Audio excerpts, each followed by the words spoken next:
not good enough.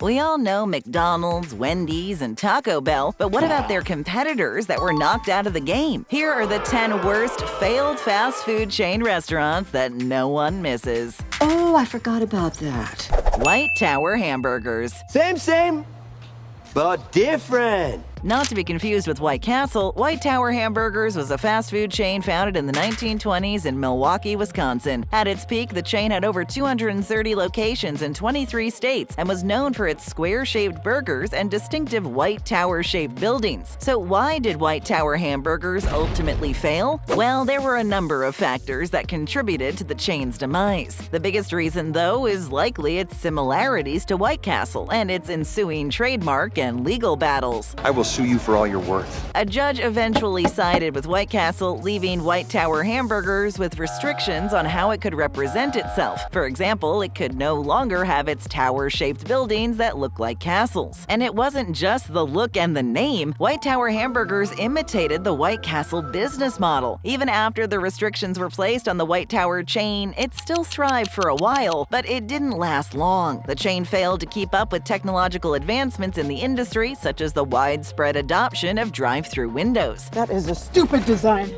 And your instructions were very unclear. It also made some ill-advised expansion decisions, such as opening locations in high-rent areas that were not profitable. On top of these, other factors contributed to White Tower Hamburgers' decline, and by the 1980s, the chain had closed the majority of its locations. Failure! Pup N Taco. It's Taco Tuesday! Pup N Taco was a fast food chain that had a brief moment of glory in the 1980s, specializing in, you guessed it, hot dogs and tacos. The chain operated mostly in Southern California, and even though it had some loyal fans, it didn't quite hit the big time like other fast food behemoths such as Taco Bell. The Pup N Taco menu was nothing particularly innovative or memorable. Sure, they had some tasty dishes that mixed American and Mexican flavors, such as chili cheese dogs and burritos, but they weren't enough to set Pup N Taco apart from the pack. As a result, customers may have seen it as just another fast food option, rather than a must-try spot. But hold on, folks, there are some true Pup N Taco fans out there who really miss this chain, especially in Southern California where it all began. Fans still reminisce about their favorite menu items, and the chain's quirky branding and design continue to bring back fond memories among fast food aficionados. While Pup N Taco may be gone, it's not forgotten, and its legacy lives on as a reminder of a simpler time in fast food history. However, let's be honest, aside from a core fan base, most people don't really miss Pup N Taco all that much. The chain just didn't have the same level of appeal as McDonald's, Burger King, and Taco Bell. What, you think you're better than me? Ultimately, Pup N Taco didn't quite capture the hearts of fast food lovers in the way that some of its competitors did, and its memory has faded into obscurity. Delights. Peter, it's time for a healthy veggie dinner. Have you ever heard of Delights? It was a fast food chain that tried to offer healthier options in the late 1980s, before the era of kale salads and avocado toast. The chain primarily operated in the southwestern United States, and its menu featured grilled chicken sandwiches, lean burgers with reduced calorie cheese, salads, and even fruit smoothies. Sounds pretty good, right? Well, unfortunately, Delights didn't quite hit the spot for most customers. One reason why Delights didn't succeed could be that their menu was too limited. While they tried to offer healthier alternatives to traditional fast food, many people found their options to be a bit bland and unexciting. It definitely sounds bad. Okay. Plus, there was a lot of competition from bigger fast food chains, which made it tough for Delights to stand out. Despite the noble goal of offering healthier options, Delights ultimately struggled to capture the hearts and stomachs of the fast food public. With limited menu options and operational challenges, the chain's locations started to close down, with many being replaced by their competitor, Hardee's. Enjoying this blast from the past? Well, now's a good time to hit that subscribe button. Thanks, you're the best. The show goes on! Chicken George. Cuckoo-ca-cha! Anyone remember Chicken George? No, Chicken George is not a person. It's a fast food chain that specialized in fried chicken and sandwiches and operated primarily in Pennsylvania, Maryland, and Washington, D.C. during the 1980s and 1990s. The chain offered a limited selection of sides and beverages, but its main focus was on the crispy, golden brown chicken that customers savored. But as much as people loved their crispy chicken, Chicken George just couldn't compete with the big guns in the industry like KFC and Popeyes. Even though some publications sang its praises, the chain couldn't quite establish itself as a strong player in the game. It struggled to differentiate itself from these larger chains and failed to establish a strong brand identity in the minds of consumers. It's a tough market out there, after all. While Chicken George did have its loyal fans back in the day, it's now mostly forgotten by the general public. It is what it is. But hey, if you're a fried chicken aficionado, maybe you still remember Chicken George fondly. That's how I remember that. Mighty Casey's. I need to eat 10,000 calories a day to maintain muscle mass. Are you a fan of quality ingredients and big servings?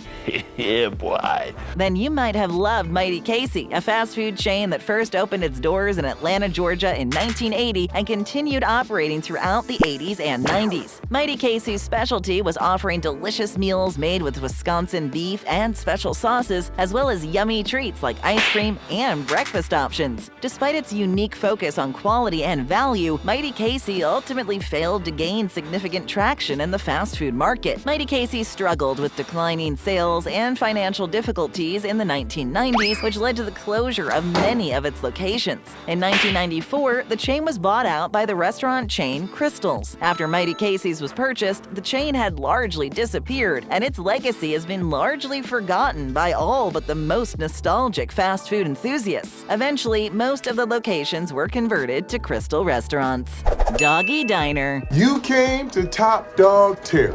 Smart move. Doggie Diner was a fast food chain that was founded in California in 1948. The chain was known for its iconic mascot, a giant fiberglass dachshund named Joe. Joe. The who? Joe Mama. The chain's focus was on hot dogs, hamburgers, and other fast food items. In other words, it was a classic American menu. In 1986, Doggie Diner filed for bankruptcy and closed all of its remaining locations. Today, the chain is largely forgotten, except for a few remaining Joe the Dachshund statues that can still be seen around San Francisco and other parts of California. One was even officially made a city landmark in 2006. While most people don't miss or even remember this chain, Doggie Diner's legacy lives on in the hearts of many San Franciscans who remember the chain as a beloved part of the city's history. Special place in my heart. The chain's iconic mascot, Joe the Dachshund, has become a symbol of the city and is still celebrated by local artists and musicians today.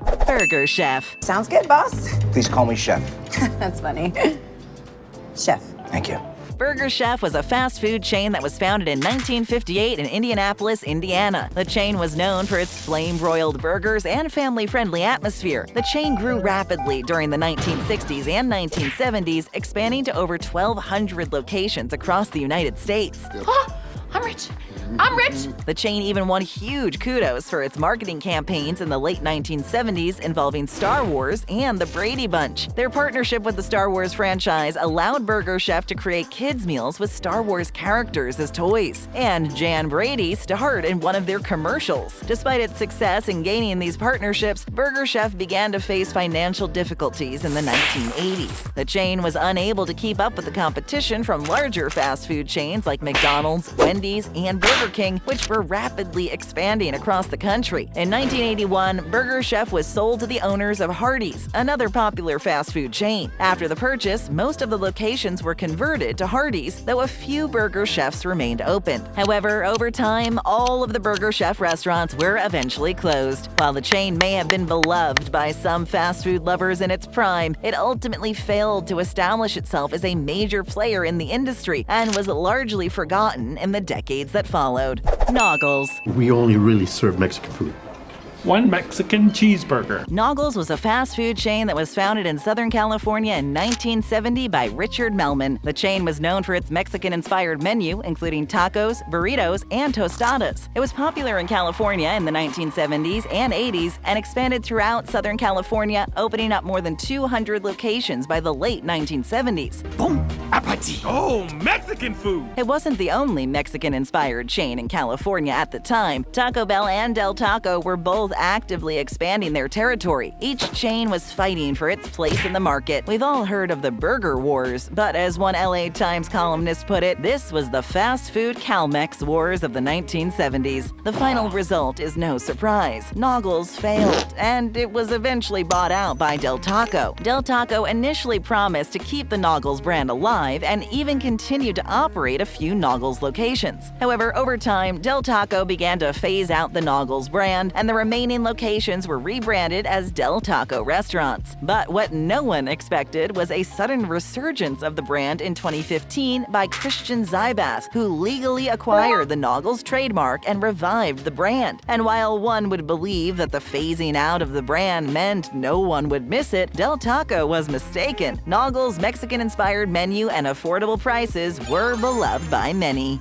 Henry's Hamburgers. Hamburgers, the cornerstone of any nutritious breakfast. Henry's Hamburgers was a fast food chain that was founded in the 1950s by the Bresler's Ice Cream Company in an attempt to take advantage of the drive-in industry, a popular dining format in the 1950s. Take full advantage. Anyone else picturing waiters on roller skates gliding towards parked cars with trays piled high with food? The chain was known for its classic American-style fast food, including hamburgers, hot dogs, fries, and ice cream. Henry's Hamburgers was a popular chain in the 1960s and 1970s, with locations across the Midwest and even a few locations in California. Surprisingly, in the early 1960s, the chain was more widespread than McDonald's was at the time. They had over 200 locations across the states. But despite its early success, Henry's Hamburgers ultimately failed to keep up with changing tastes and trends in the fast food industry. Eventually, the chain closed all but one location, and luckily for any remaining fans, that one location is still around today. You can visit Henry's Hamburgers in Benton Harbor, Michigan for a taste.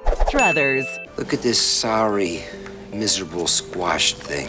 Druther's was a fast food chain that was popular in the southern United States during the 1960s and 1970s and was originally called Burger Queen. The chain offered up classic fast food items like burgers, fried chicken, and salads. Despite its early success, Druther's ultimately failed to keep up with changing tastes and trends in the fast food industry. One of the biggest challenges that Druther's faced was its limited geographical reach. Unlike other fast food chains that were expanding rapidly across the country, Druther's only had a few dozen locations in the southern United States. This made it difficult for the chain to compete with larger chains that had a national presence and greater marketing power. It's too much. It's too much. Another factor that contributed to Druther's decline was its lack of innovation. While other fast food chains were introducing new menu items and marketing gimmicks to attract customers, Druther's stuck to its basic menu and only gave its name and look an update. This made the chain seem outdated and unappealing to younger customers who were looking for something new and exciting. In 1990, the brand partnered with Dairy Queen, and in almost no time, most of the locations were converted into DQ locations and serving up blizzards. In the end, Druther's serves as a reminder that even the most successful fast food chains can struggle to keep up with the ever-changing tastes and trends of customers. Always remember that. Stick around. Just tap or click another great video, leave a comment, hit that subscribe button, and ring that bell to join our notification squad.